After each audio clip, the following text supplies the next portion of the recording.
Recall कर लेंगे भाई एच की वैल्यू दे रखी है तो mu not into H gives you B not, ये बाहर वाली फील्ड, और अंदर वाली फील्ड इसमें ऐड कर देंगे तो रिजल्टेंट फील्ड मिल जाएगी। तो अंदर वाली field is mu not times अंदर वाली ताकत, म्यू नॉट आई अंदर वाली फील्ड, म्यू नॉट एच बाहर वाली फील्ड, दोनों को ऐड करके रिजल्टेंट फील्ड मिल जाएगी। तो यहाँ पर आई मिसिंग है, तो आई के लिए उन्होंने आपको डेटा इनडायरेक्टली दे दिया है, it is magnetic moment per unit volume. Magnetic moment की वैल्यू डायरेक्टली दे दी एसआई सिस्टम में, तो उसको लिखने की जरूरत नहीं यूनिट को। Volume is length into width into height, length into width into height, this is 10 into 0.5 into 0.2, तीनों को मीटर में कन्वर्ट करना है तो यहाँ 10⁻⁻6 आ जाएगा, और दोनों को ऐड कर दो, जो इंडक्शन के कारण फील्ड है और जो एक्सटर्नल फील्ड है दोनों सेम ही डायरेक्शन में, तो रिजल्टेंट फील्ड आ गई। बस simple, very easy. H negative नहीं आ रहा था बेटा, वो कहीं नंबर मैंने गलत लिख दिया होगा या फिर कैलकुलेशन मिस्टेक होगी, ठीक है।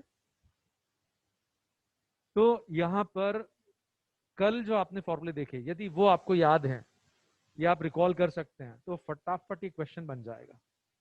Is this clear? स्क्रीनशॉट ले लो इसका फटाफट, टेक द स्क्रीनशॉट। चलो आगे बढ़ते हैं। फिर इलस्ट्रेशन 39, इसमें थोड़ा सा एडिशन अपने को करना पड़ेगा, वो ध्यान से सुने। इलस्ट्रेशन 39 में आपको एक सिलेंड्रिकल रॉड दे दी है, उसका एरिया ऑफ क्रॉस सेक्शन दे दिया है, ये एरिया आपको दे दिया, और जो मैग्नेटाइजिंग फील्ड है वो इसके एक्सिस के अलोंग, ये गिवन नहीं है, ये क्वेश्चन में मेंशन मिलेगा आपको, फाइनल एग्जाम में जो क्वेश्चन आएगा उसमें मेंशन मिलेगा कि जो मैग्नेटिक फील्ड है उस सिलेंड्रिकल रॉड के एक्सिस के अलोंग है। तो मैग्नेटाइजिंग फील्ड की वैल्यू दे दी है, और कहते हैं कि भाई ऐसा करने पे जो फ्लक्स है इसके थ्रू, इस एरिया के थ्रू जो फ्लक्स है that is this much weber. अब आपको ये क्या लिखा मैंने, म्यू की वैल्यू पूछी है, ठीक है, म्यू मीडियम जाय और इंटेंसिटी ऑफ मैग्नेटाइजेशन आपको कैलकुलेट कर रहा है। सुनो ध्यान से बेटा, सुनो और समझो।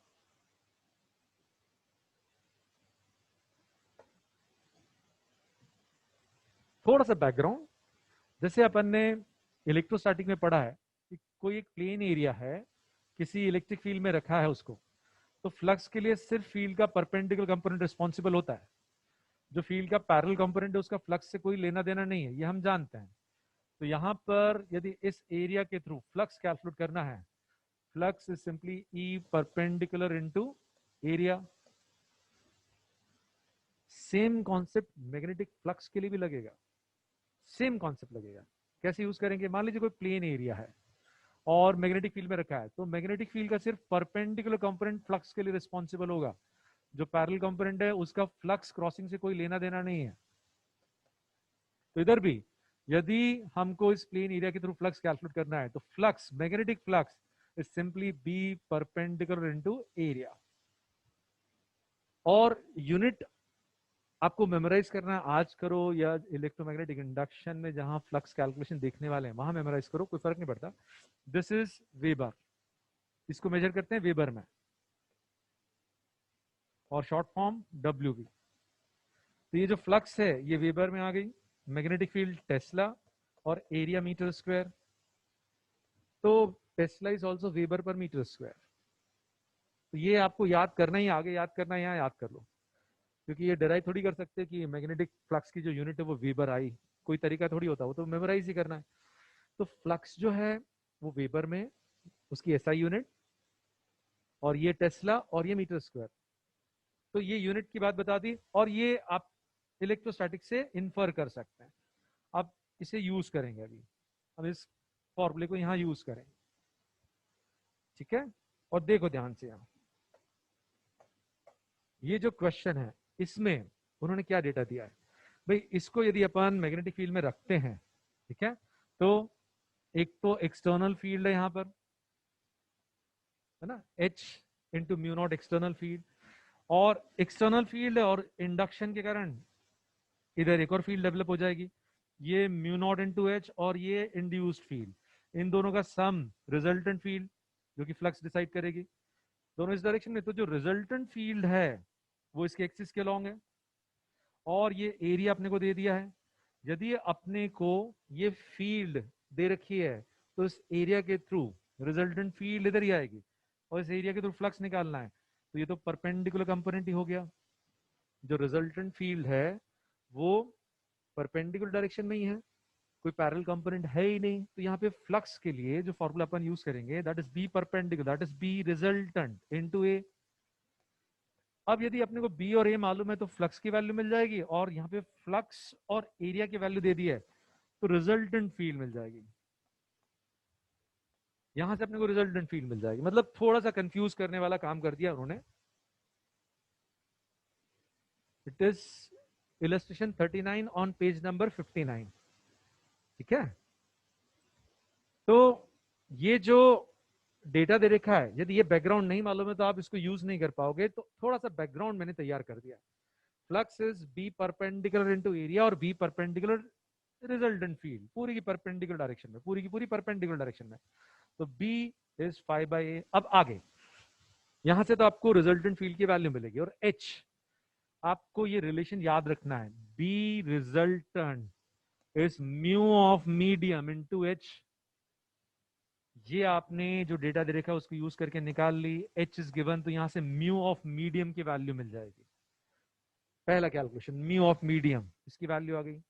अब म्यू की वैल्यू जो है इससे म्यू आर की वैल्यू आ जाएगी। Mu divided by mu not is mu R, mu divided by mu not is mu R, which is 1 plus xi। तो यहां से xi की वैल्यू आ जाएगी। ठीक है, और यदि xi आपको पता चल गया है, xi की वैल्यू मिल गई है, तो अंदर जो मैग्नेटिक मूवमेंट पर यूनिट वॉल्यूम स्टैब्लिश होता है, दैट इज xi टाइम्स बाहर वाला, अंदर वाली ताकत इज xi टाइम्स बाहर वाली ताकत। तो एक बार सीक्वेंस फटाफट बता देता हूं।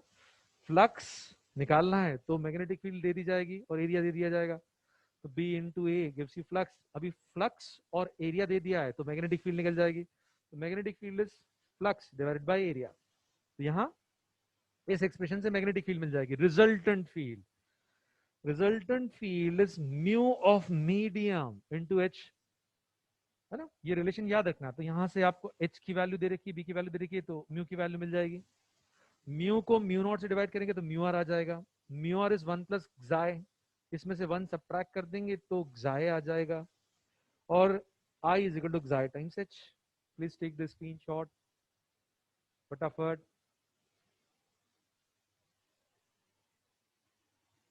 नहीं, वो है b dot a, vector relation b dot a। ठीक है, चलो फटाफट।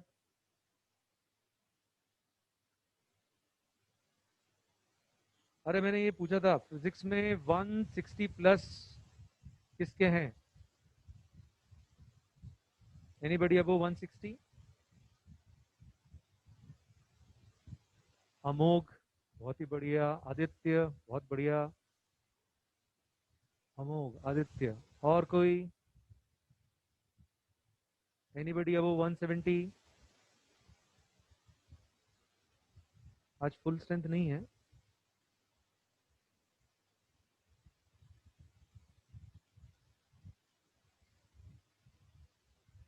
मुझे नहीं मालूम बेटा श्रुति, आई डोंट नो। पता कर लूंगा मैं, आप मेरे को कॉल कर लेना। ठीक है, बहुत बढ़िया। 150 प्लस हिमांग 27th रैंक आ रही है। टॉप 10 में कोई है क्या? अमोघ है शायद, है ना? एनीबॉडी इन टॉप 10? अमोघ, एनीबॉडी एल्स?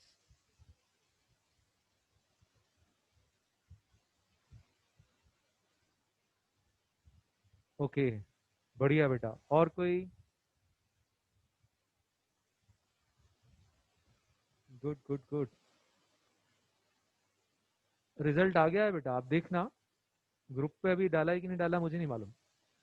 चलो आगे बढ़ते हैं।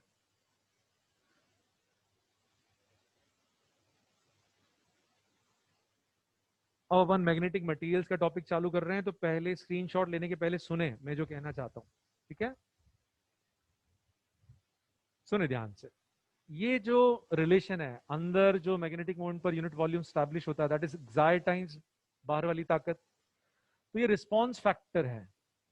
अंदर जो मैग्नेटिक मोमेंट डेवलप होता है xi डिसाइड करता है, और उसके कारण अंदर जो इंडक्शन के कारण मैग्नेटिक फील्ड डेवलप होती है, that is also xi times बाहर वाली फील्ड। तो जो एडिशनल रिस्पॉन्स जनरेट होता है वो कौन डिसाइड करता है? xi। और यदि अपन रिजल्टेंट फील्ड निकालेंगे तो बाहर वाली फील्ड प्लस एडिशनल अंदर जो फील्ड मैग्नेटाइजेशन के कारण डेवलप हुई है, दोनों का सम है। तो ये रिजल्टेंट फील्ड आ गई है, 1 + xi × b0। तो जो रिजल्टेंट फील्ड है वो भी ये डिसाइड करता है xi। ऑब्वियस सी बात है, जो इंक्रीमेंट है वो xi डिसाइड कर रहा है, तो फाइनल फील्ड भी वो डिसाइड करेगा। तो अलग अलग मटेरियल के लिए जो रिस्पॉन्स फैक्टर है, इसका बिहेवियर अलग अलग है। तो मटेरियल की प्रॉपर्टी पढ़ना है, यानी बेसिकली xi का एनालिसिस परफॉर्म करना है। तो सबसे पहले पैरामैग्नेटिक सुनेंगे ध्यान से, फिर जब मैं कहूंगा यहाँ स्क्रीनशॉट लेना है तब लेंगे, ठीक है? तो पैरामैग्नेटिक मटेरियल में हर एक एटम के पास अपना नेट मैग्नेटिक मोमेंट होता है। जितने भी इलेक्ट्रॉन्स हैं उनके पास ऑर्बिटल और स्पिन दोनों तरह के मैग्नेटिक मोमेंट्स हैं, और इनका रिजल्टेंट जीरो नहीं है। मतलब हर एक एटम एक मैग्नेट जैसा बिहेव करता है, पहला पॉइंट है। लेकिन जो नेचुरली अकरिंग पीस है उसमें नेट मैग्नेटिक मोमेंट जीरो होता है, क्योंकि जितने भी एटॉमिक मैग्नेटिक मोमेंट्स हैं they are randomly oriented. Random orientation के कारण उनका नेट मैग्नेटिक मोमेंट कितना हो जाता है? जीरो। लेकिन यदि इसको एक्सटर्नल फील्ड में रखते हैं तो external field in magnetic moments को खुद के अलोंग अलाइन करना चालू करती है। लेकिन ये अलाइनमेंट पैरामैग्नेटिक के लिए बहुत कमजोर होता है, बहुत ही कमजोर होता है, क्योंकि रैंडम थर्मल मोशन बहुत स्ट्रांगली डोमिनेट करता है प्रोसेस को। तो रैंडम थर्मल मोशन जो है वो डिसरप्शन कॉज करने की कोशिश कर रहा है, अलाइनमेंट डिसरप्ट करने की कोशिश कर रहा है, और जो मैग्नेटिक फील्ड है वो अलाइनमेंट कॉज करने की कोशिश कर रही है।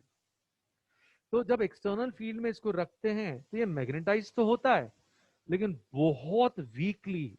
Magnetization is really low because of random thermal oscillations. और इसके कारण जो रिस्पॉन्स जनरेट होता है, अंदर जो एडिशनल मैग्नेटिक मोमेंट डेवलप होता है, वो इसका 10⁻⁵ टाइम्स, -3 से -5।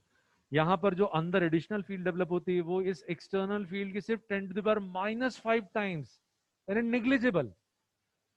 और जो फिर रिजल्टेंट फील्ड कैसे मिली इन दोनों को ऐड करके? Resultant field 1 + xi times b0 है ना। तो xi जो है वो कितना है? 0.00011, ये है 0.0001 पॉइंट, और ये 4 जीरो। तो xi जो है वो ऐड कर देंगे 1, दोनों को ऐड कर देंगे तो आ जाएगा 1.00001 टाइम्स b0। xi की वैल्यू यूज करी मैंने, है ना। तो आप देखो ऑलमोस्ट 1 टाइम्स b0 है, कोई खास चेंज आया ही नहीं, क्योंकि जो एडिशनल फील्ड डेवलप हुई है वो 10⁻⁵ टाइम्स b0 है। तो इसमें कोई खास मैग्नेटाइजेशन नहीं होता है, इन नंबर्स से अपने को पता चलेगा। और जैसे ही मैग्नेटिक फील्ड हटाते हैं इसका मैग्नेटाइजेशन खत्म हो जाता है। जैसे ही मैग्नेटिक फील्ड हटाई आपने तो जो थोड़ा बहुत मैग्नेटाइजेशन है वो भी खत्म हो जाता है। तो नोट दिस, स्क्रीनशॉट ले लो।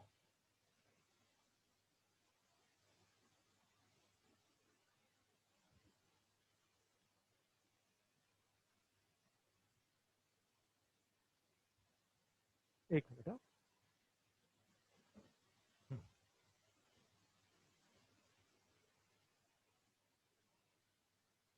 Paramagnetic, net of all orbital and spin magnetic moments of all electrons in an atom is not zero. Net magnetic moment zero नहीं होता है। और net magnetic moment m net in naturally occurring piece is zero, as all atomic magnetic moments are randomly oriented. Third point, when kept in external field these are magnetized but weakly due to random thermal oscillations. जो xi की value देखो इतनी लो रहती है, और 1 + xi यानी mu R, तो mu R की वैल्यू भी मैंने लिख दी है, 1 + xi से म्यू आर की वैल्यू मिल जाएगी। Fourth point, when magnetic field is removed they lose their magnetization, they lose their magnetization. Next, अब क्यूरी लॉ पहले समझेंगे फिर नोट करेंगे, ठीक है। यहां पर क्यूरी ने पैरामैग्नेटिक सब्सटेंसेस के लिए एक लॉ दिया,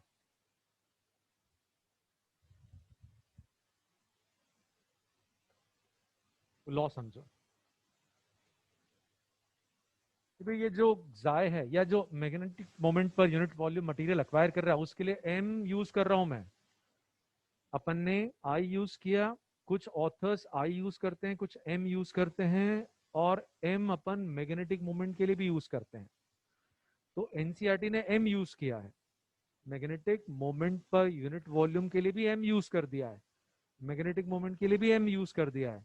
तो आप कंफ्यूज ना हो शुरुआत में, तो इसलिए मैंने इंटेंसिटी ऑफ मैग्नेटाइजेशन के लिए आई यूज किया है, लेकिन हो सकता है एग्जाम में उसकी जगह एम आ जाए, तो दोनों में से कोई भी सिंबल आ सकता है। तो दिमाग में रिजिडिटी ना रहे इसलिए मैं कई जगह एम कई जगह आई यूज कर रहा हूं, लेकिन लिख रहा हूं वो क्या है।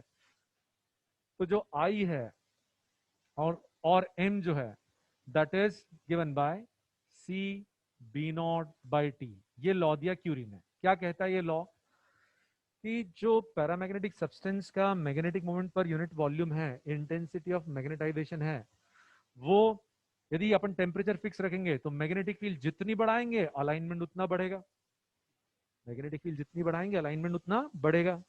Fair enough. एक्सटर्नल फील्ड बढ़ाएंगे तो अलाइनमेंट बढ़ेगा, तो magnetic moment per unit volume भी बढ़ेगा। दूसरा, यदि अपन मैग्नेटिक फील्ड फिक्स रखते हैं और टेम्परेचर बढ़ाएंगे तो टेम्परेचर बढ़ाने पर रैंडम थर्मल ऑसिलेशंस बढ़ेंगे। रैंडम थर्मल ऑसिलेशंस यदि बढ़ेंगे तो डिसरप्शन कॉज होगा और वो मैग्नेटाइजेशन लूज करेगा। तो यहाँ इनवर्स रिलेशन होना चाहिए, और है भी, और लॉजिकली हम उसको समझ भी सकते हैं कि टेम्परेचर बढ़ाएंगे तो मैग्नेटाइजेशन कम होगा, इंटेंसिटी कम होगी। तो ये लॉ दिया उन्होंने, और ये है क्यूरी कांस्टेंट जो अलग अलग मटेरियल के लिए अलग अलग, सी जो है अलग अलग मटेरियल के लिए अलग अलग। तो ये लॉ दिया, और इस लॉ के हिसाब से ध्यान से देखो, यदि अपन M versus B naught plot करेंगे एक फिक्स टेम्परेचर पे, टेम्परेचर फिक्स कर दिया, ये कांस्टेंट टेम्परेचर फिक्स कर दिया, तो M is directly proportional to B naught. तो इस हिसाब से यदि एक फिक्स टेम्परेचर पे अपन मैग्नेटिक फील्ड को बढ़ाएंगे तो फिर मैग्नेटिक मोमेंट बढ़ेगा। ग्राफ कैसा रहेगा? Straight line, this is Y, this is X, ये फिक्स्ड।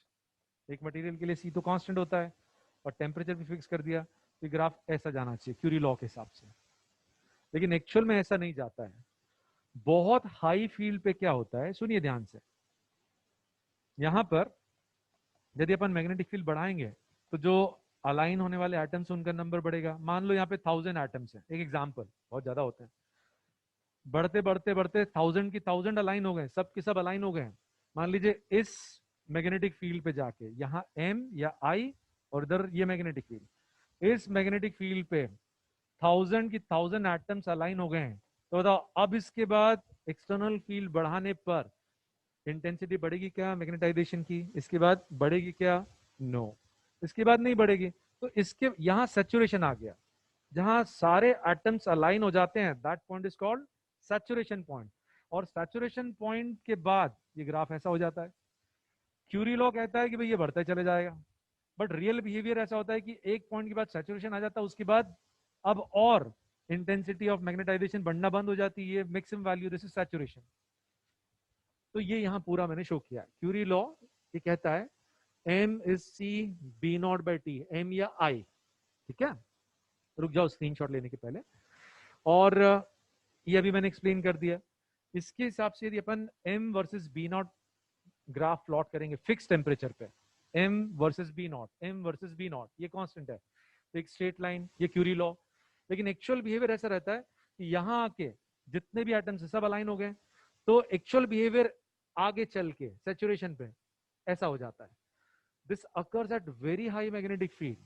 सभी एटम्स को अलाइन करने के लिए जो मैग्नेटिक फील्ड लगती है वो बहुत ही हाई, और वो भी तब काम करेगी जब टेम्परेचर बहुत कम है, क्योंकि यहाँ टेम्परेचर बहुत डोमिनेट करता है।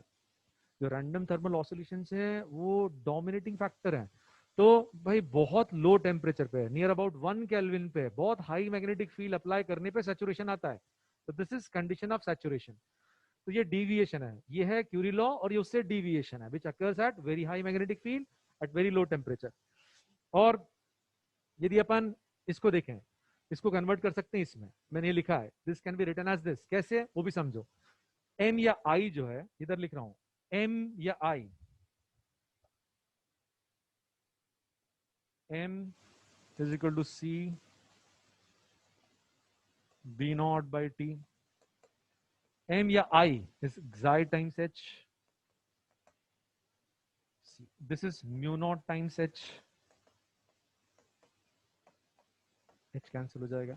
xi एच के ऊपर डिपेंड नहीं करता है पैरामैग्नेटिक मटेरियल के लिए। एम जो है वो डेफिनेटली एच के ऊपर डिपेंड करेगा, यानी बी नॉट पे डिपेंड करेगा, उसके बढ़ने पर ये बढ़ेगा। बट xi जो रिस्पॉन्स है वो एच के ऊपर डिपेंड नहीं करेगा, वो सिर्फ किसके ऊपर डिपेंड करेगा, टेम्परेचर पे। तो देखो अपन ने इसको रिप्लेस कर दिया, आई को, आई है ये xi times H, B not is mu not times H, H और एच कैंसिल कर दिया, तो जो xi है that comes out to be C mu not by T, this is C mu not by T. तो xi जो है सिर्फ टेम्परेचर पे डिपेंड करता है, depends on, see depends on material but xi depends on temperature, ठीक है, वो एच के ऊपर डिपेंड नहीं करता है। तो xi versus temperature graph plot करेंगे तो रेक्टेंगुलर हाइपरबोला मिल जाएगा पैरामैग्नेटिक के लिए, और पैरामैग्नेटिक उसी का एनालिसिस परफॉर्म कर रहे हैं।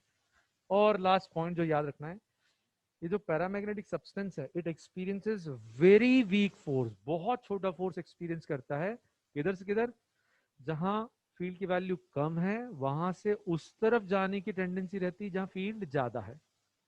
It has tendency to move from weaker field to strong field, और वो फोर्स जो इसको मूव करता है वो बहुत छोटा रहता है क्योंकि इसका मैग्नेटाइजेशन बहुत कम रहता है। Now take the screenshot. Yes yes Viraj, फटाफट स्क्रीनशॉट ले लो बेटा, ले लिया। M versus T graph, yes, as at a fixed value of field, बिल्कुल ठीक है। एम वर्सेस टी ग्राफ जो है आगे वो भी ड्रॉ कर लेते हैं, at particular value of B not वो ड्रॉ करेंगे तो वो रेक्टेंगुलर हाइपरबोला। जैसे मान लीजिए ये जो रिलेशन है M C B not by T, आपने एक्सटर्नल फील्ड को फिक्स कर दिया है, ये तो कांस्टेंट है। अब टेम्परेचर वेरी करेंगे तो टेम्परेचर बढ़ाएंगे तो मैग्नेटाइजेशन कम होगा,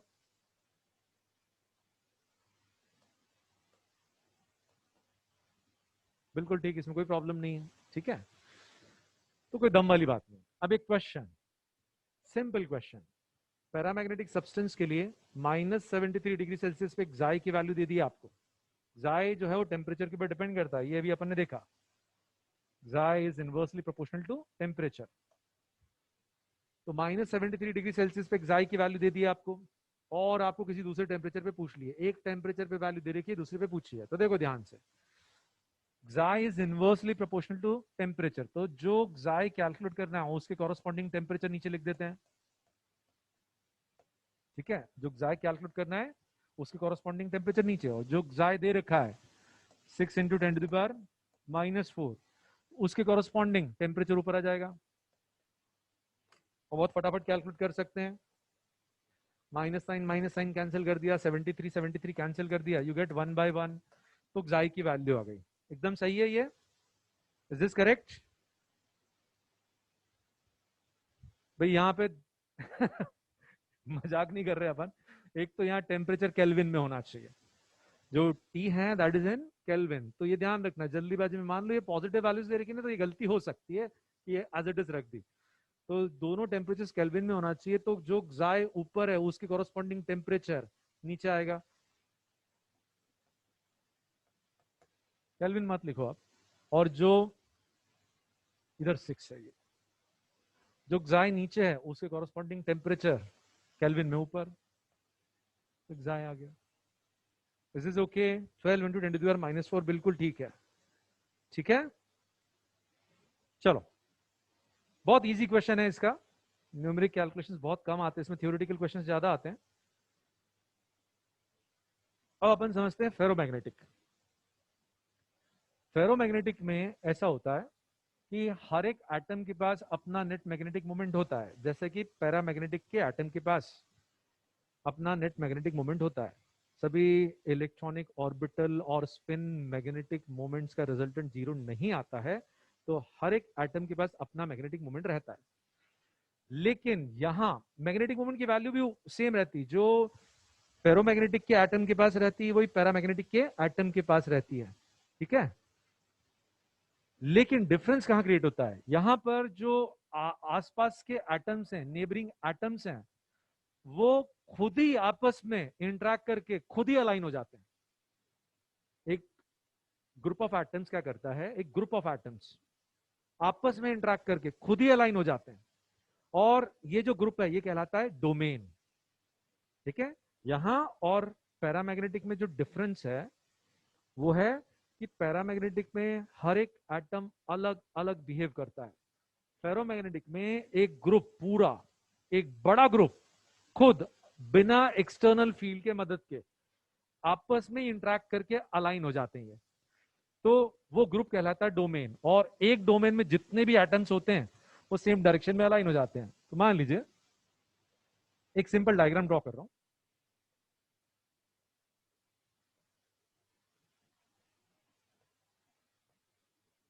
इतना सिंपल नहीं रहता तो समझाने के लिए कि एक पूरा ग्रुप किसी एक डायरेक्शन में अलाइन हो गया, सभी सेम डायरेक्शन में अलाइन हो गए, कोई दूसरा ग्रुप, कोई इधर, कोई इधर, कोई इधर, कोई इधर। तो इसमें ग्रुप एक ग्रुप ऑफ एटम्स, आजू बाजू का नेबरिंग एटम्स का ग्रुप खुद आपस में इंटरेक्ट करके अपने आप ही अलाइन हो जाता है, और जिस ग्रुप में ये अलाइनमेंट सेम रहता है that part is called one domain, this is one domain. तो ऐसे बहुत सारे डोमेन्स बन जाते हैं, ठीक है।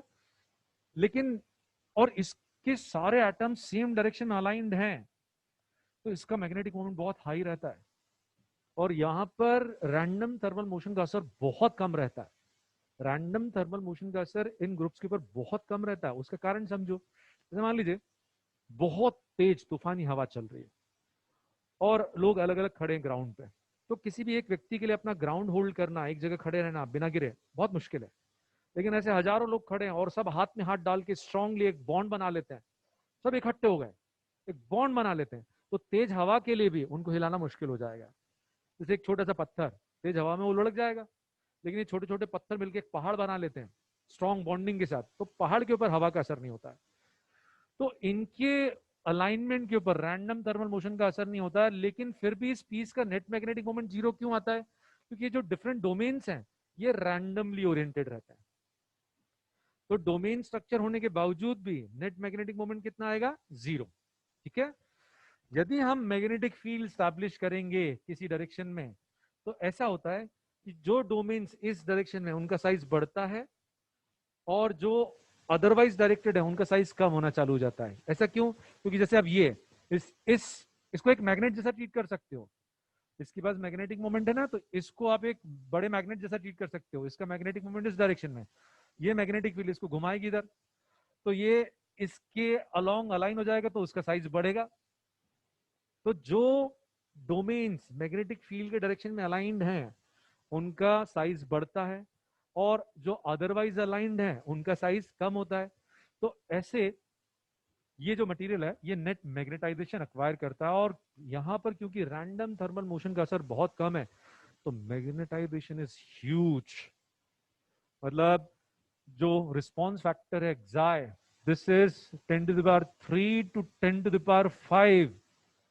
इसका मतलब ये है कि बाहर वाली फील्ड यदि आपने 1 टेस्ला की अप्लाई करी है, तो अंदर जो इसका रिस्पॉन्स जनरेट होने वाला है वो इससे भी कहीं बड़ा 10 to the power 5 टेस्ला तक चले जाता है।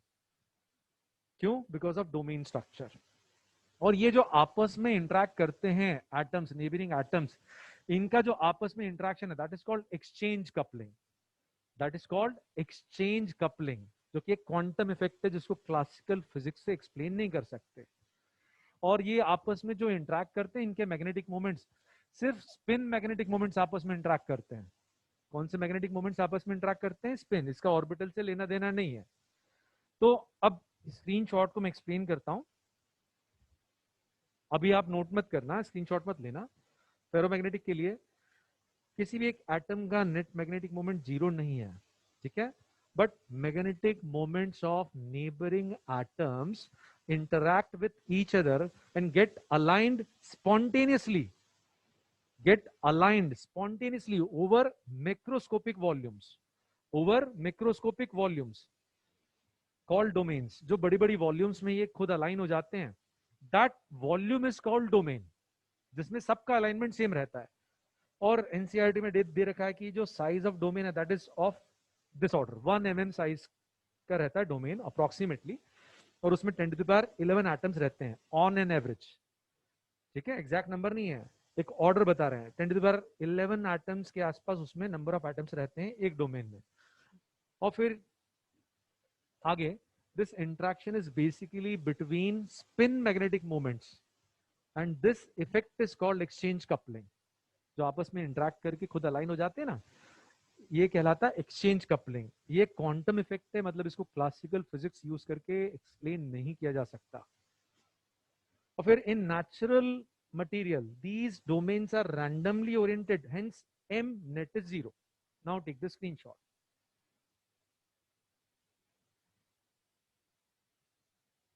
Yes, if you can isolate one domain, it's very difficult.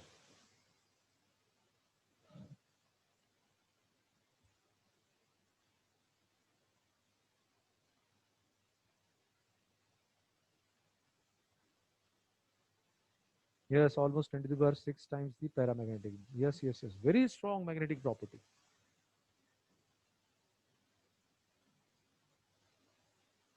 Yes, net moment जो है 0 रहेगा.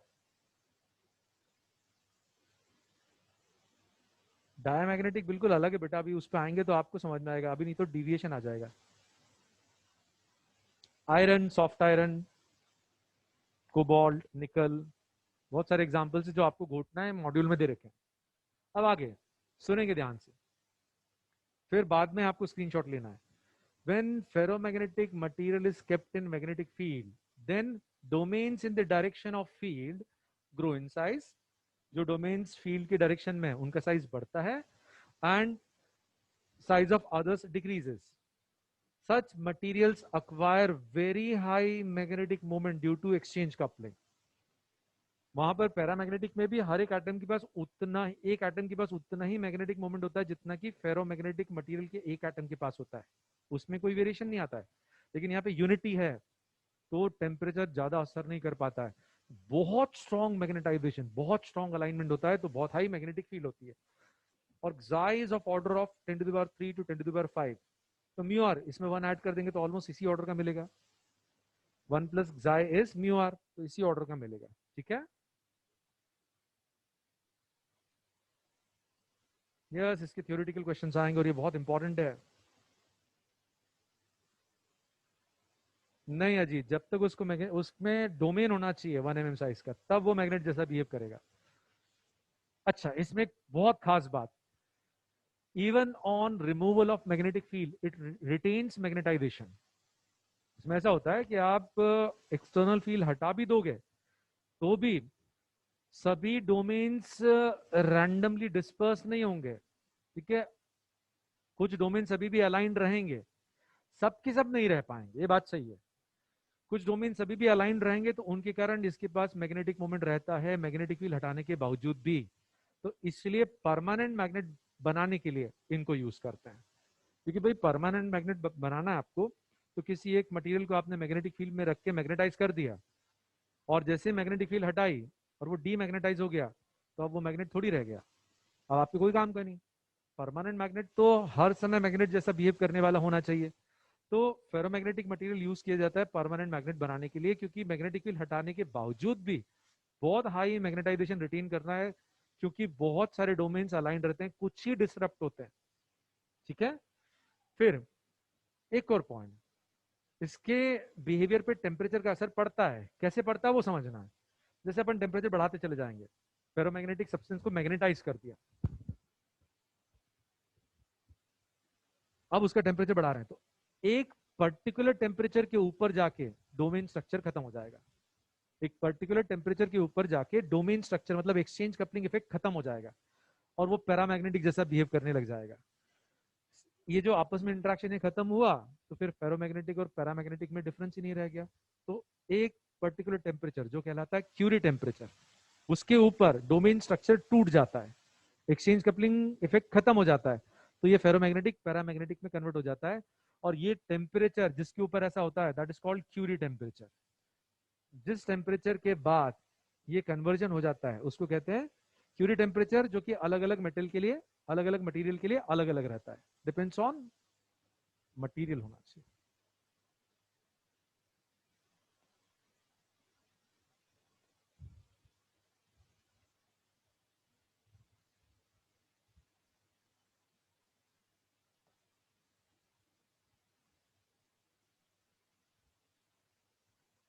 अलग अलग के लिए अलग अलग। और फिर उसके बाद क्योंकि पैरामैग्नेटिक बन जाता है ये, तो क्यूरी लॉ काम करता है। ये लॉ दोनों ने मिलकर डिस्कवर किया था, तो क्यूरी वाइस लॉ कहलाता है। पैरामैग्नेटिक के लिए क्यूरी लॉ, क्यूरी टेम्परेचर के ऊपर जाके ये पैरामैग्नेटिक जैसा बिहेव करेगा, तो यहाँ टी नहीं आता, टी माइनस टी सी आता है। क्या आता है? T minus T C. तो xi is C, Curie constant divided by T minus T C, Curie Weiss law. ये कब? क्यूरी टेम्परेचर के ऊपर। Now take the screenshot.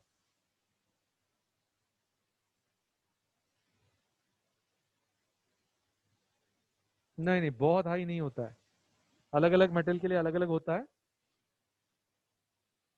बहुत हाई और बहुत लो तो बेटा ये रिलेटिव वैल्यूज है, बट रूम टेम्परेचर से काफी ऊपर रहता है।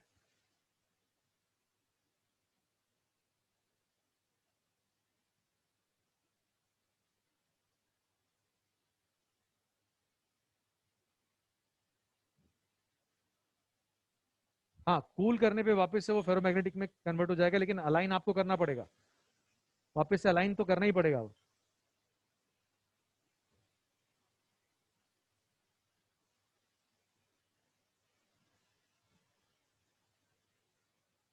बेटा इसको लिखो मत, स्क्रीनशॉट लो।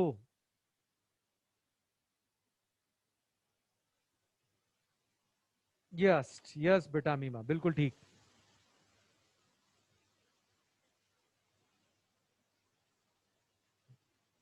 ले लिया स्क्रीनशॉट।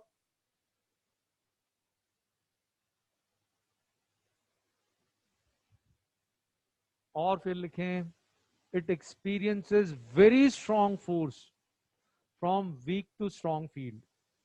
पैरामैग्नेटिक और फेरोमैग्नेटिक दोनों की दोनों वीक फील्ड से स्ट्रॉन्ग फील्ड की तरफ मूव करने की टेंडेंसी रखते हैं, दोनों की दोनों वीक से स्ट्रॉन्ग। लेकिन फेरोमैग्नेटिक के ऊपर बहुत बड़ा फोर्स लगता है और पैरामैग्नेटिक पे बहुत छोटा फोर्स लगता है। ठीक है, ये याद रखेंगे। और next point, very important point, इसको मैं समझा दूं, पहले समझना फिर स्क्रीनशॉट लेना। परमानेंट मैग्नेट के लिए ध्यान से सुनिए बेटा, परमानेंट मैग्नेट के लिए यदि टेम्परेचर फिक्स रखते हैं तो xi कांस्टेंट रहता है। xi जो है वो h के ऊपर डिपेंड नहीं करता है। किसके लिए? परमानेंट मैग्नेट, सॉरी पैरामैग्नेटिक के लिए। दिस इज पैरामैग्नेटिक, परमानेंट बोल दिया, गलत है, पैरामैग्नेटिक के लिए ये टेम्परेचर फिक्स्ड है तो xi कांस्टेंट है। और यदि xi कांस्टेंट है, सुनिए ध्यान से, xi यदि कांस्टेंट है तो m यानी I xi इंटू एच, ये हमको मालूम है टेम्परेचर डिपेंडेंट है। लेकिन पैरामैग्नेटिक के लिए ये h के साथ चेंज नहीं होता है। तो यदि टेम्परेचर फिक्स कर दिया तो ये कांस्टेंट हो गया, एक फिक्स टेम्परेचर पे ये कांस्टेंट हो गया, क्योंकि वो h के ऊपर डिपेंड नहीं करता। तो ये दोनों का रिलेशन स्ट्रेट लाइन रिलेशन आ गया, डायरेक्ट प्रोपोर्शनैलिटी वाला। ठीक है, तो जैसे जैसे m को बढ़ाएंगे h की वैल्यू बढ़ेगी, क्योंकि ये कांस्टेंट है फिक्स टेम्परेचर पे, तो ऐसा ग्राफ मिलेगा। y इज इक्वल टू, ये y एक्सिस के अलोंग, ये x एक्सिस के अलोंग, और ये स्लोप हो गया। ये क्या हो गया? xi, इस ग्राफ का स्लोप। तो जो पैरामैग्नेटिक है उसके लिए m वर्सेस h ग्राफ एक स्ट्रेट लाइन है, और ये स्लोप बहुत छोटा होता है। This is slope tan theta is xi which is tending to 0, 10 to the power -3 -5, ये ऑर्डर का रहता है, तो बहुत ही लो स्लोप रहता है। लेकिन फेरोमैग्नेटिक के लिए टेम्परेचर कांस्टेंट रखा है तो भी xi जो है वो h के साथ चेंज होता है। फेरोमैग्नेटिक मटेरियल में जो xi है वो h के साथ चेंज होता है। समझो बेटा, ध्यान से सुनो।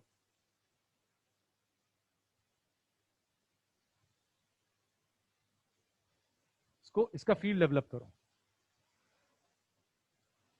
xi यानी रिस्पॉन्स फैक्टर, xi यानी रिस्पॉन्स फैक्टर। विजुअलाइज, मान लो इसमें 10 डोमेन्स हैं, मान लो इसमें 10 डोमेन्स हैं, तो प्रूव ये करना है, ये स्टेटमेंट है xi is not constant, it depends on h and it decreases with increasing h। Response factor जो है वो h के साथ चेंज होता है और h के बढ़ने पर कम होता है, इसका फील्ड डेवलप करना है। मान लीजिए यहाँ 10 डोमेन्स है, रैंडमली ओरिएंटेड, यहां पर आप फील्ड स्टैब्लिश करेंगे तो 10 डोमेन्स अवेलेबल है अलाइनमेंट के लिए, सब के सब अलाइन होना चालू होंगे, तो बहुत बढ़िया रिस्पॉन्स मिलेगा। अब मान लीजिए सैचुरेशन के नियर आ गए, 8 डोमेन्स अलाइन हो चुके हैं, 2 ही बाकी हैं। अब आप फील्ड बढ़ाएंगे तो बताओ उतना ही रिस्पॉन्स मिलेगा जितना फर्स्ट केस में मिला था? यस और नो? बहुत कम मिलेगा। ये तो नेचुरल लॉ है, लॉ ऑफ नेचर है। मान लीजिए आपको बहुत भूख लगी और आपको आलू के पराठे बहुत पसंद है और आप 4 या 5 पराठे खा रहे हैं, तो जो सेटिस्फैक्शन पहले पराठे से मिलेगा वो फिफ्थ से या फोर्थ से नहीं मिलेगा, वही एक पराठा। ठीक है, तो शुरुआत में तो यहाँ 10 डोमेन्स अलाइन होने के लिए अवेलेबल है। सैचुरेशन के पास में जाएंगे तो मैग्नेटिक फील्ड बढ़ाएंगे तो सिर्फ 2 ही अवेलेबल है या एक ही अवेलेबल है, तो यहाँ पे बहुत लो रिस्पॉन्स मिलेगा, तो रिस्पॉन्स फैक्टर xi वो इस केस में कम हो जाएगा। तो यहाँ सैचुरेशन के पास हमेशा xi कम होगा, लेकिन पैरामैग्नेटिक में तो सैचुरेशन बहुत दूर आता है, नॉर्मल फील्ड्स पे आता ही नहीं है, तो वहां पर हमेशा same number of atoms available रहेंगे। फेरोमैग्नेटिक में अलाइनमेंट बहुत जल्दी हो जाता है, सैचुरेशन बहुत जल्दी आ जाता है, तो यहां पर सैचुरेशन के पास डिविएशन आता है, h की वैल्यू सॉरी xi की वैल्यू कम होने लग जाती है। तो शुरुआत में जैसे h बढ़ाएंगे तो मैग्नेटाइजेशन बहुत तेजी से बढ़ेगा, लेकिन सैचुरेशन के पास अब आप इसके आगे h को और बढ़ाएंगे कोई फर्क पड़ने वाला नहीं है। तो यहाँ पे graph is not a straight line, यहाँ ग्राफ स्ट्रेट लाइन नहीं है, क्योंकि यहां पर शुरू में फास्ट रिस्पॉन्स है और बाद में लो रिस्पॉन्स है, 0 ही हो गया। तो दिस इज वेरी इंपॉर्टेंट। तो ये पॉइंट्स मैंने यहां लिखे हैं, सुनो ध्यान से। इसमें एक बार फिर पैरामैग्नेटिक में क्या होता है, ये जो सैचुरेशन है बहुत दूर आता है, प्रैक्टिकल फील्ड्स के लिए ये सैचुरेशन मिलता ही नहीं है, बहुत एक्सट्रीमली हाई फील्ड और बहुत लो टेम्परेचर पे मिलता है, तो उनके बिहेवियर में सैचुरेशन बहुत दूर रहता है तो एक xi कांस्टेंट रहता है, लेकिन इसमें सैचुरेशन बहुत जल्दी आ जाता है। सैचुरेशन आया तो जैसे 10 डोमेन्स अवेलेबल थे, अब एक ही बचा रह गया या 2 ही बचे रह गए, तो वहां रिस्पॉन्स कम हो जाएगा। तो यहां पर xi depends on h, it decreases with increasing h या b नॉट को बढ़ाने पर xi की वैल्यू कम होती है, प्लीज नोट इट।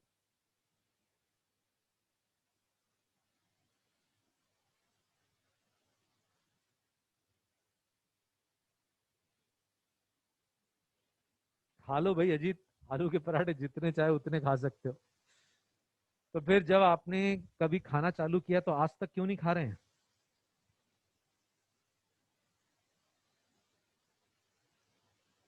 आज ही खाए आदित्य।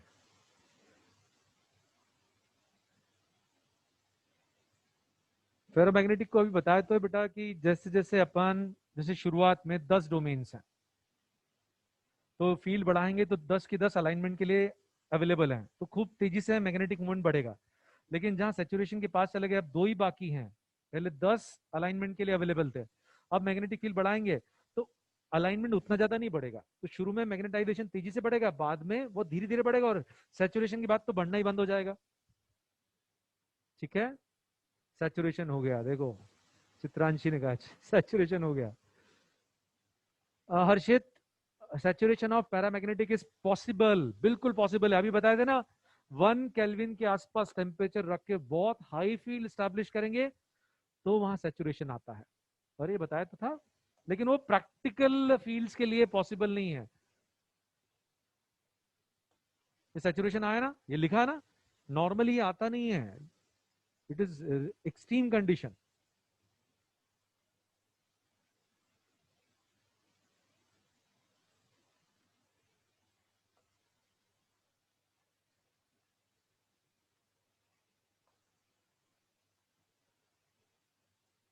ठीक है, अब अपन आगे बढ़ते हैं. हिस्टेरिसिस ये क्लियर है अब?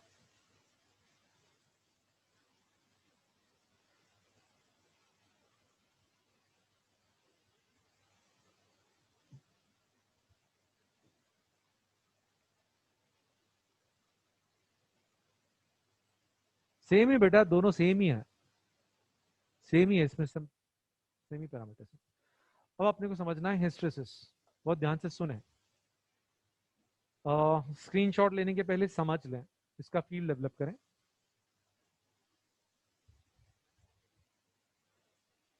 हिस्टेरिसिस की डेफिनेशन है magnetisation of ferromagnetic material lags behind magnetising field. This lagging is called hysteresis. अब ये समझना है, लिखने में कोई प्रॉब्लम नहीं है, समझ में नहीं आएगी ये डेफिनेशन, वो मैं समझाऊंगा. तो हिस्टेरिसिस जो है उसकी डेफिनेशन है, it is magnetisation because magnetisation of ferromagnetic material lags behind magnetising field, this is called hysteresis. तो क्या है ये समझना है. चलो ध्यान से देखो, पे अटेंशन. एक न्यूमेरिक एग्जांपल के साथ बहुत ध्यान से सुनना है, ठीक है, नहीं तो आप रिपीट करवाओगे मुझे बार बार. तो मान लो अपन m versus i graph plot कर रहे हैं. ग्राफ प्लॉट कर देता हूं और जो शेप है वो ऐसा क्यों आया वो समझाता हूं.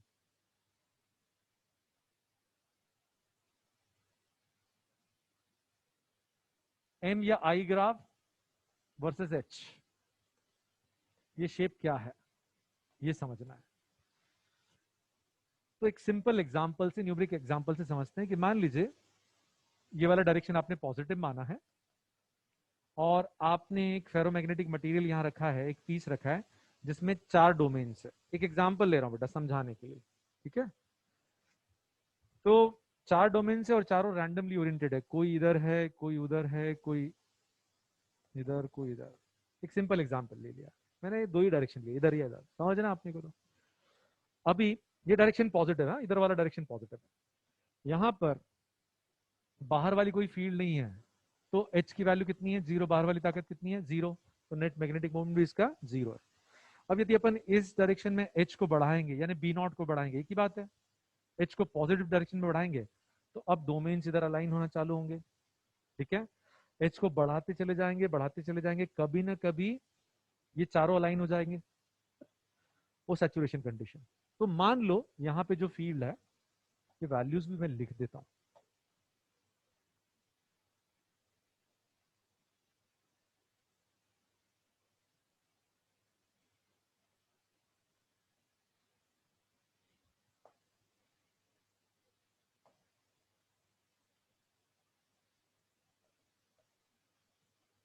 जो एक्चुअल में होता है, जैसा डेटा मिलता है वही डेटा में लिख देता हूँ, नंबर सिंपल.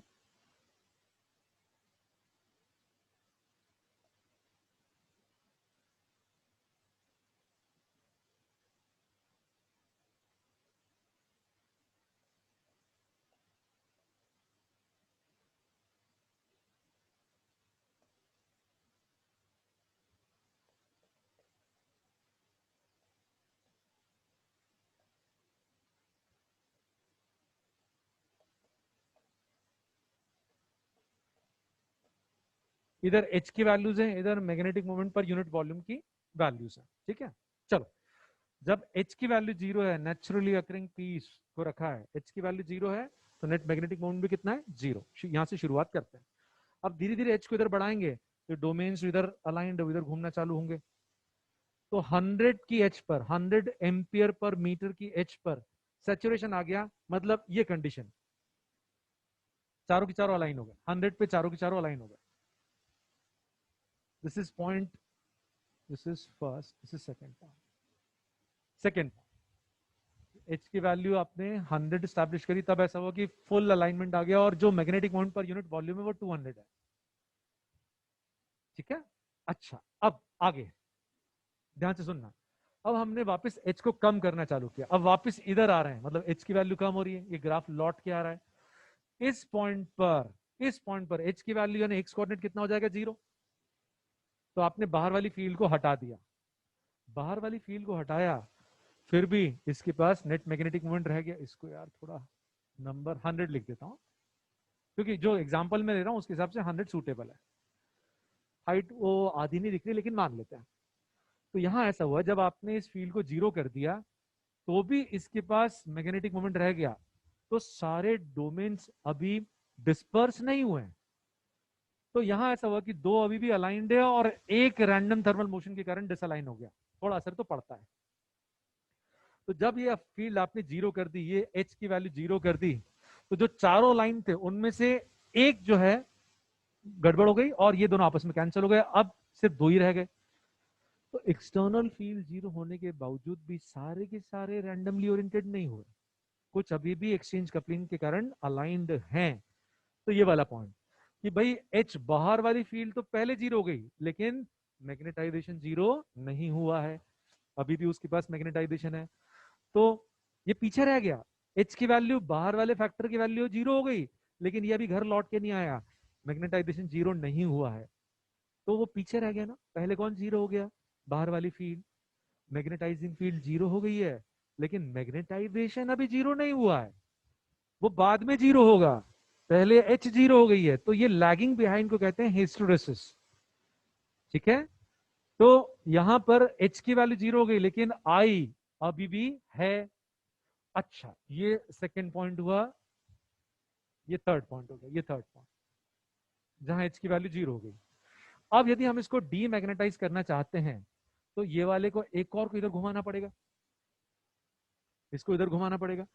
एक और को इधर घुमाने के लिए आपको इस डायरेक्शन में एच स्टैब्लिश करना पड़ेगी। तो धीरे धीरे आपने एच को इधर बढ़ाना चालू किया, और जिस एच पे एक और घूम गया, जिस एच पे, अब ये एच नेगेटिव साइन के साथ लिखेंगे, क्योंकि एक एक को इधर घुमाना है, तो इस डायरेक्शन घुमाने के लिए फील्ड भी इस डायरेक्शन में लगानी पड़ेगी। तो जो एच की वैल्यू जिसपे कि अब एक और घूम गया और नेट मैग्नेटिक मोमेंट 0 हो गया, दैट इज -30। यहाँ के मटेरियल डीमैग्नेटाइज हो गया है, यहाँ क्या हो गया, डीमैग्नेटाइज हो गया। ठीक है। और ये डीमैग्नेटाइज हो गया, मतलब ये पॉइंट हो गया 4। अभी दो इधर हैं, दो उधर हैं।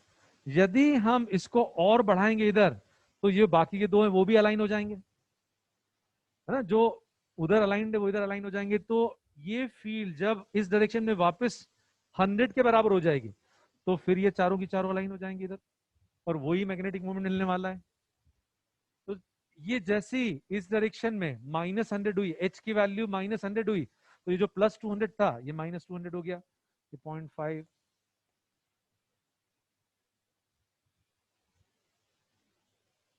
ठीक है।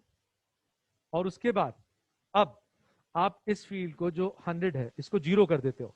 0 किया तो फिर कुछ ना कुछ तो रैंडम थर्मल मोशन का असर होगा।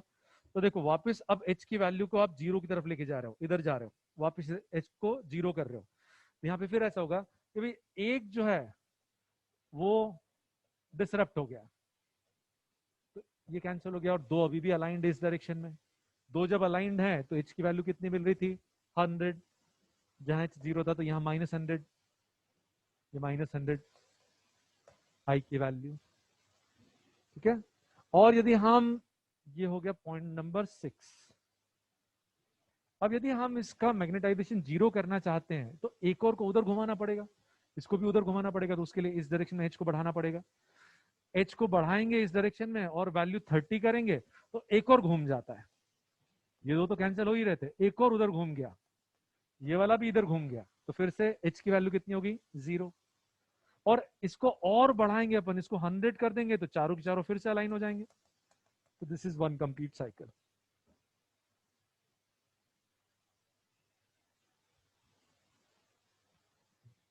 विराज बेटा पहले इसको समझ तो लो, आगे की बात करोगे तो गड़बड़ हो जाएगी। ठीक है। तो यहां पर इस साइकिल को मैं रिपीट कर रहा हूं, किसी को डाउट है तो पहले बताओ। सक्षम, मजा आ गया।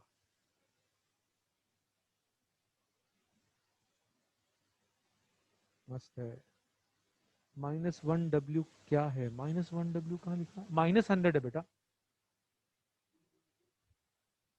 ठीक है, नो डाउट सर। फटाफट इसको एक बार और बता देता हूं। ये जो ग्राफ है, जरा ड्रॉ कर देता हूं।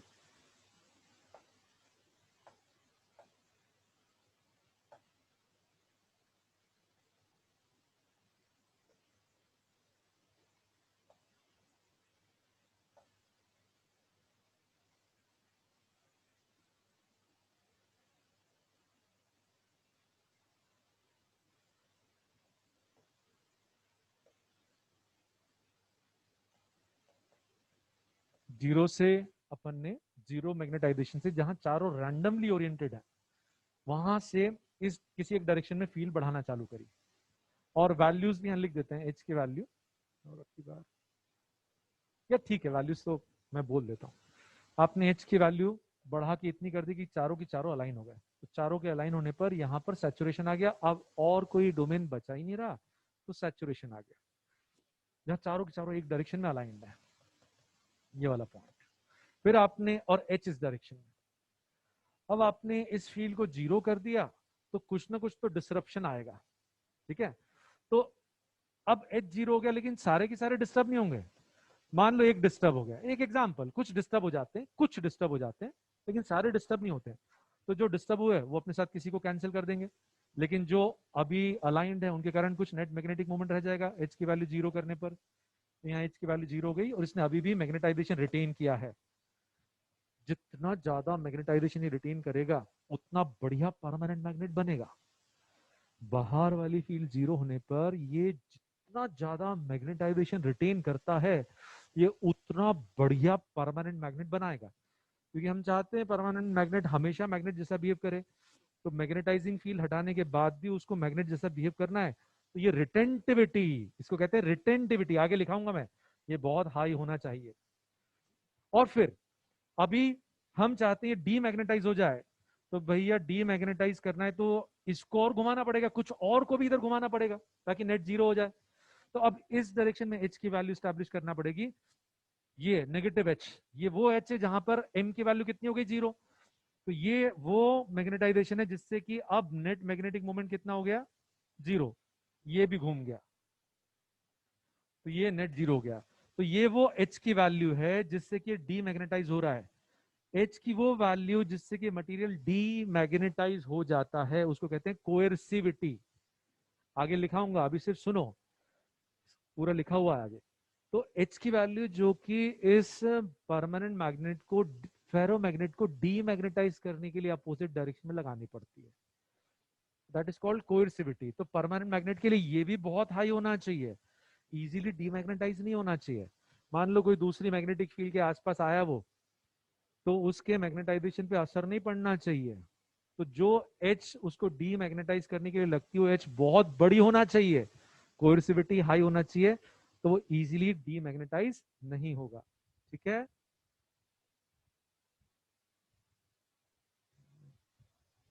आवाज आ रही है ना बेटा सबको?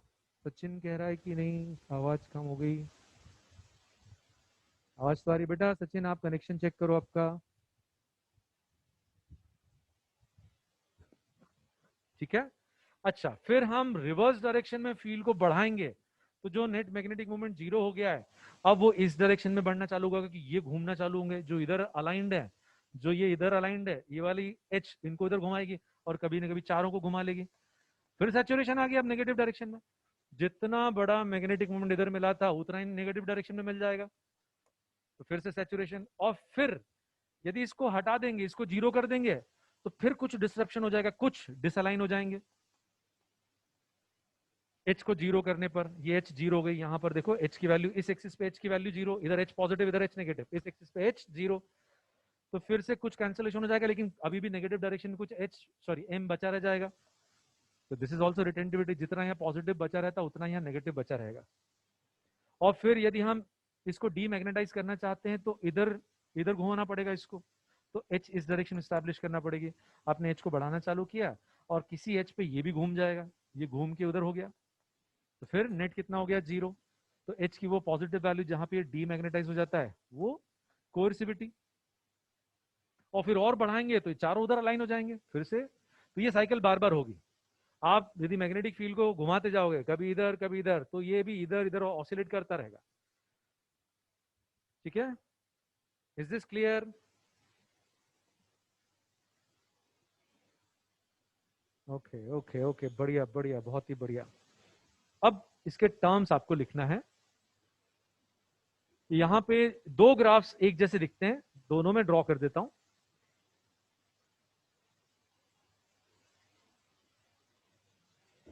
M वर्सेस H, M और I, इसमें इसको डीमैग्नेटाइज करने के लिए जो H लगती है, दिस H और this H, they are same. आगे लिखा हुआ है।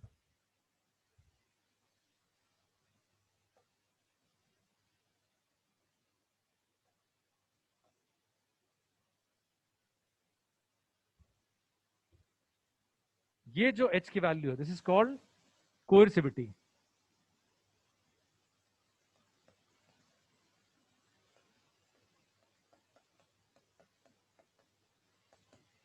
H required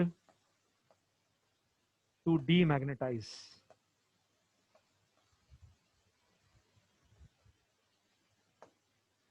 ये दोनों, ये नेगेटिव साइन के साथ है, पॉजिटिव साइन के साथ, लेकिन दोनों वैल्यू बराबर रहती है। ये कोएर्सिविटी की डेफिनेशन। यहां पर M वर्सेस H ग्राफ है बेटा।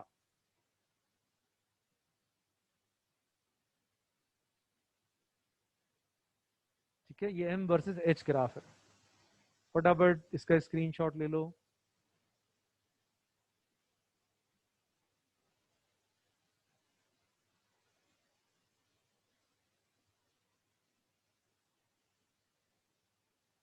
सचिन स्क्रीनशॉट लो ना बेटा, फिर आपको नोट्स बनाना है।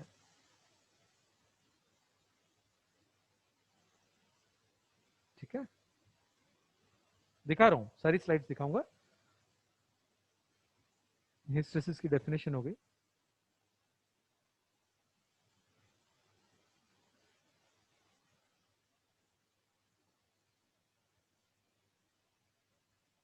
फिर ये, और फिर कई बार आपको ना magnetic field versus H graph दिया जाएगा, ऐसा ही शेप रहेगा।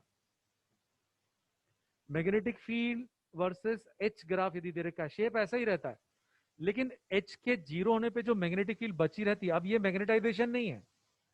इधर क्या प्लॉट किया अपन ने, जो फील्ड है।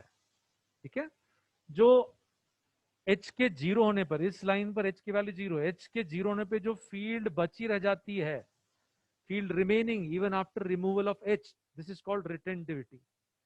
field remaining even after removal of H is called retentivity। ये ध्यान रखना। ठीक है, ये कौन सा ग्राफ है, ये है B वर्सेस H ग्राफ। वैसा ही ग्राफ रहेगा, शेप वैसा ही रहेगा, बस पैरामीटर चेंज हो गया।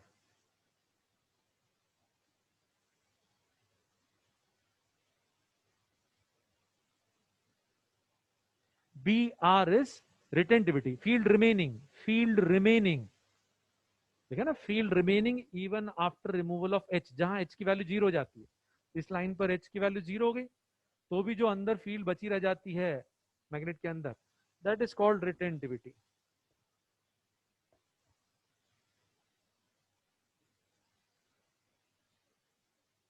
ठीक है, तो एक बार ये स्लाइड सारी बता रहा हूं। ये है हिस्टेरेसिस की डेफिनेशन वाली स्लाइड।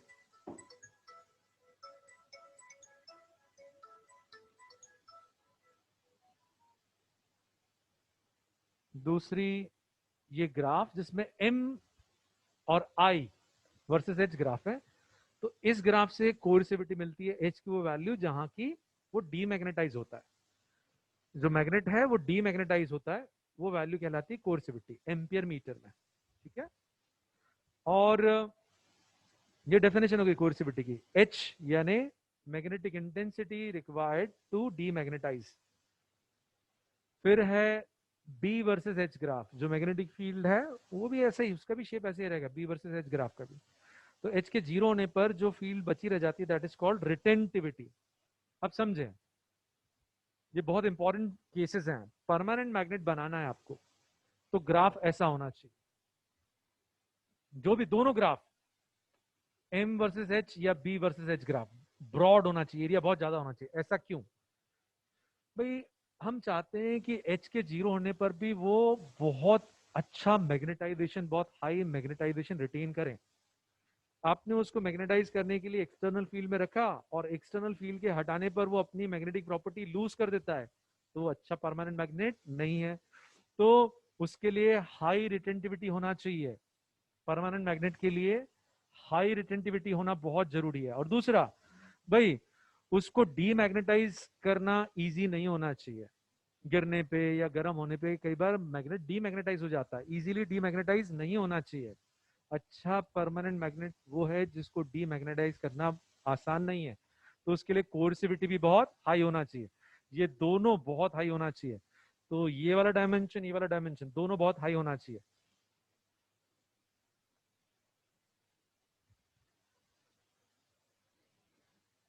Is this clear? ये आर्गुमेंट क्लियर है कि परमानेंट मैग्नेट के लिए दोनों बहुत हाई होना चाहिए? Yes, alnico is the alloy which is a good example. याद रखना आपको, एल्निको क्यों यूज करते हैं? क्योंकि उसकी रिटेंटिविटी और कोर्सिविटी बहुत हाई होती है परमानेंट मैग्नेट के लिए। ठीक है, is the argument clear? Yes yes yes Devesh, aluminium nickel cobalt. ठीक है, ये अलॉय यूज करते हैं। अच्छा, जो इलेक्ट्रोमैग्नेट है, इलेक्ट्रोमैग्नेट के लिए low values of both retentivity and coercivity are desired. Low values of both retentivity and coercivity are required. ये एच सी कोर्सिविटी, एच की वो वैल्यू जिसपे कि वो डीमैग्नेटाइज हो जाता है। लो वैल्यूज क्यों रिक्वायर्ड है ये समझो, घोटना नहीं है। जैसे अपन ये जो इलेक्ट्रोमैग्नेट है उसको कैसे यूज करते हैं? एक सोलेनॉइड है, ध्यान से सुनो, एक सोलेनॉइड है, उसको यूज करके उसमें करंट फ्लो करा के अपन मैग्नेटिक फील्ड जनरेट करते हैं जब जरूरत होती है। तो जब जरूरत होगी तब अपन उसमें करंट फ्लो कराएंगे तो वो मैग्नेट में कन्वर्ट हो जाएगा। उसके अंदर यूज करते हैं फेरोमैग्नेटिक मटेरियल। उसका कारण ये कि भाई ये जो फेरोमैग्नेटिक मटेरियल है ये फील्ड को इतने अमाउंट से बढ़ा देगा। बाहर की फील्ड भले से 1 टेस्ला है, लेकिन उसके मैग्नेटाइजेशन के कारण जो फील्ड स्टैब्लिश हो गई वो 10⁵ तक चली जाती है। तो देखो कितनी बड़ी फील्ड स्टैब्लिश कर देता है। तो फेरोमैग्नेटिक मटेरियल को यूज करते हैं फील्ड को बढ़ाने के लिए, बहुत हाई फील्ड स्टैब्लिश करने के लिए। तो इस सोलेनॉइड के अंदर अपन फेरोमैग्नेटिक मटेरियल यूज करते हैं क्योंकि छोटे से करंट से बहुत बड़ी फील्ड जनरेट हो जाती है। ठीक है। अच्छा, जैसे आपने को जंक यार्ड में कार को लिफ्ट करना है तो क्या करते हैं? सोलेनॉइड उसके ऊपर ले जाते हैं, उसके अंदर फेरोमैग्नेटिक मटेरियल का कोर है, इसमें करंट फ्लो कराते हैं, तो बहुत हाई मैग्नेटिक फील्ड स्टैब्लिश हो जाती है जिससे कि कार को वो खींच लेता है, कार को लिफ्ट कर लेगा। ठीक है। अब इसने कार को खींच लिया जंक यार्ड में, चिपक गई कार इससे। अब ये कहीं दूसरी जगह इसको कार को चिपका लिया, अब इसको ले जाके कहीं और छोड़ना है। तो छोड़ने के लिए आप इस करंट को जीरो कर दोगे, ये करंट जीरो हो गया। लेकिन यदि ये अपनी मैग्नेटिक प्रॉपर्टी लूज नहीं करता, अभी भी हाई मैग्नेटिक प्रॉपर्टी रिटेन करता है, तो उसकी मैग्नेटिक फील्ड इस कार को छोड़ेगी ही नहीं। तो ये समस्या खड़ी हो गई ना। भाई आपने करंट जीरो कर दिया, लेकिन ये रॉड जो है एक्सटर्नल फील्ड जीरो होने के बावजूद भी बहुत हाई मैग्नेटिक फील्ड रिटेन करेगी, तो ये कार को छोड़ेगी नहीं। ये तो समस्या वाली बात हो गई। तो यदि आप चाहते हैं कि भाई ये कार नीचे गिर जाए तो यहाँ इसको अपनी मैग्नेटिक प्रॉपर्टी लूज करना पड़ेगी, तो इसकी रिटेंटिविटी बहुत लो होना चाहिए। जैसे ही आपने बाहर वाली फील्ड यानी सोलेनॉइड की फील्ड जीरो करी, ये रॉड ने भी अपनी मैग्नेटिक प्रॉपर्टी लूज कर देना चाहिए और उसको कार को रिलीज कर देना चाहिए। इसलिए रिटेंटिविटी बहुत लो होना चाहिए। और थोड़ा बहुत इसमें मैग्नेटिज्म रह भी जाता है तो छोटे से करंट से इसको डीमैग्नेटाइज हो जाना चाहिए, बहुत छोटे से करंट से उसको डीमैग्नेटाइज हो जाना चाहिए, क्योंकि हम नहीं चाहते कि वो हमेशा मैग्नेट जैसा रहे। ठीक है, नहीं तो वो कील को, दूसरी चीजों को, आपके पेन को वो अट्रैक्ट करता रहेगा, मतलब समस्या क्रिएट कर देगा। ये करंट नहीं है और ये मैग्नेट जैसा बिहेव कर रहा है, तो जितने भी लोहे की चीजें उनको अट्रैक्ट करता रहेगा, तो उसको डीमैग्नेटाइज करके रखा जाता है। तो उसको डीमैग्नेटाइज करना बहुत जरूरी है, नहीं तो वो छोटे छोटे ऑब्जेक्ट्स को खींचता रहेगा। तो बहुत छोटे से करंट पे, बहुत छोटे सी फील्ड से उसको डीमैग्नेटाइज इजीली हो जाना चाहिए। तो इसके लिए दोनों पॉइंट्स बहुत लो होना चाहिए। ठीक है, लेकिन इसका सैचुरेशन मैग्नेटाइजेशन बहुत हाई होना चाहिए ताकि वो बहुत बड़ी फील्ड जनरेट करे जब उसको मैग्नेटाइज किया है। तो तो ये बहुत हाई होना चाहिए और ये दोनों बहुत लो होना चाहिए। Is this clear? Yes sir, no भाई, जल्दी बोलो। बर्बाद कार। चलो ठीक है। अच्छा, अब एक फैक्चुअल डेटा, ये आप नोट करो, तो स्क्रीनशॉट ले लो, फिर मैं समझाता हूं।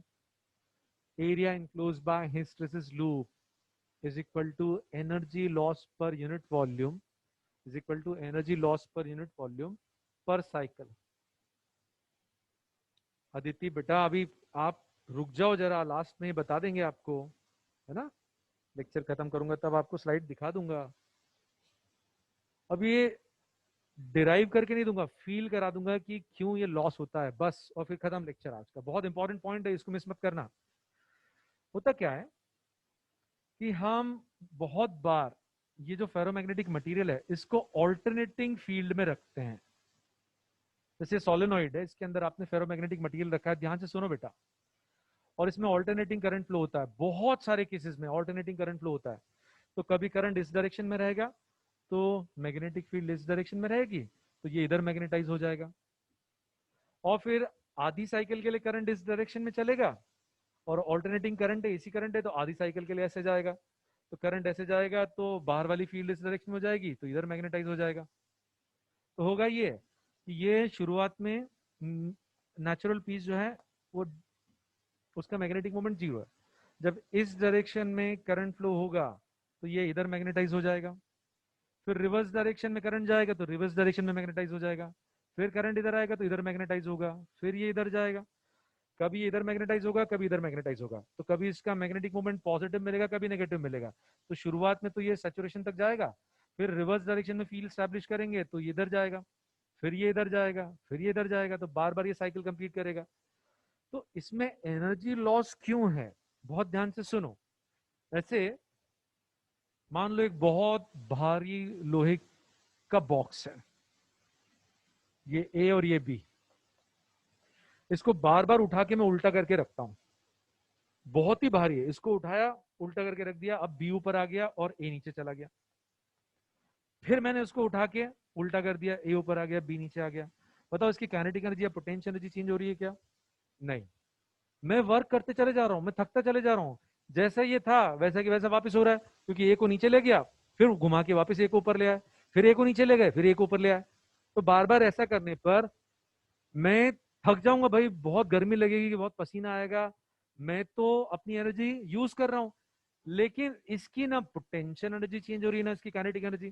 तो जो भी मैं वर्क कर रहा हूं that is a loss, that is a loss. इसकी एनर्जी में कोई चेंज नहीं आ रहा है, क्योंकि उसकी पोजीशन बार बार रिपीट हो रही है ना। जैसे चालू हुआ था ए ऊपर था, इधर नीचे लेके गए, वापस उसको ऊपर ले आए, तो बार बार सेम पोजीशन रिपीट हो रही है, तो उसकी पोटेंशियल एनर्जी तो चेंज हो ही नहीं रही है, और काइनेटिक एनर्जी अपन दे नहीं रहे उसको। तो जो भी मैं वर्क कर रहा हूँ that goes as a loss. तो इसमें भी ऐसा होता है, पहले इधर मैग्नेटाइज हो जाएगा, फिर इसको खींच के मैग्नेटिक फील्ड इधर मैग्नेटाइज करेगी, फिर उधर मैग्नेटाइज करेगी, फिर इधर मैग्नेटाइज करेगी। तो बार बार इसको घुमाने में, मैग्नेटिक मोमेंट को घुमाने में फील्ड को वर्क करना पड़ रहा है, लेकिन इसकी एनर्जी तो चेंज हो ही नहीं रही। जैसे इधर था मैग्नेटाइज, फिर इधर हुआ, और फिर एक साइकिल बाद वापस इधर आ गया। तो ये बार बार यही पोजीशन रिपीट हो रही है, तो इसको घुमाने में वर्क तो करना पड़ रहा है, लेकिन इसकी एनर्जी चेंज नहीं हो रही है। तो जो भी वर्क मैग्नेटिक फील्ड कर रही है दैट अपीयर्स एज हीट। तो लॉस का कारण समझ में आया, यस और नो? ऑल्टरनेटिंग फील्ड में बार बार ये मैग्नेटाइज होगा किसी एक डायरेक्शन में, फिर दूसरी डायरेक्शन में, फिर किसी एक डायरेक्शन में, तो ये एनर्जी लूज करेगा। और कितनी एनर्जी लूज करता है ये कल समझेंगे, इसको कैसे यूज करना है। इतनी एनर्जी पर unit volume in one cycle. जब एक मैग्नेटाइजेशन की साइकिल कंप्लीट हो जाती है, यहां से चल के वापस यहां आ जाता, तो एक साइकिल कंप्लीट होने पर इतनी एनर्जी पर यूनिट वॉल्यूम लूज करेगा ये। ठीक है, ठीक है, कल खत्म हो जाएगा ये। अब जो आप, अब लेक्चर खत्म, अब जो स्लाइड्स आपको देखना है बताओ।